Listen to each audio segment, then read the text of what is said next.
রাতের আঁধারে torch light জ্বালিয়ে রক্তক্ষয়ী সংঘাতে জড়ালো ব্রাহ্মণবাড়িয়া সরাইলের দুদল গ্রামবাসী। বাড়িঘরেও চালানো হয়েছে হামলা ভাঙচুর। এ সময় ইউএনও ওসি সহ অন্তত ২০ জন আহত হয়েছেন। এক নারীর দিকে তাকানোর ভঙ্গি নিয়ে কথা কাটাকাটির জেরে ঘটেছে এই সংঘর্ষ। সন্ধ্যা গড়িয়ে রাত, আঁধারে ঢাকা চারপাশ, এর মাঝেও থেমে নেই সংঘাত। টর্চ লাইট জ্বালিয়েই সংঘর্ষে জড়ায় সরাইলের দুদল গ্রামবাসী। প্রত্যক্ষদর্শীরা জানান, বুধবার সন্ধ্যায় ছেলে সাইফুলকে নিয়ে হালুয়াপাড়া গ্রাম দিয়ে যাচ্ছিলেন চানমণি পাড়ার এক নারী। এ সময় মোঘলটুলা গ্রামের তৌহিদুলের বিরুদ্ধে ওই নারীর দিকে আপত্তিকর দৃষ্টিতে তাকানোর অভিযোগ ওঠে। এ নিয়ে কথা কাটাকাটি, তারই জেরে ছড়ায় উত্তেজনা। রাতের আধারে সাইফুলের বাড়িতে চালানো হয় হামলা। প্রতিরোধ গড়ে তোলে প্রতিপক্ষ।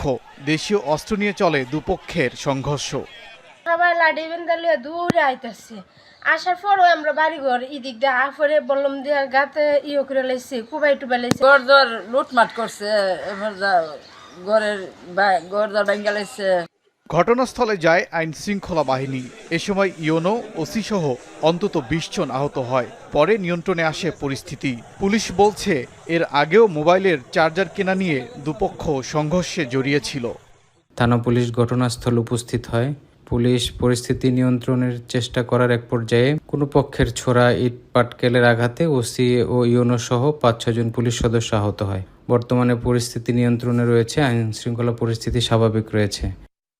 সংঘর্ষে জড়িতদের ধরতে অব্যাহত আছে অভিযান। এরই মধ্যে কয়েকজনকে আটকও করেছে পুলিশ। ওবায়দুর রহমান, যমুনা নিউজ।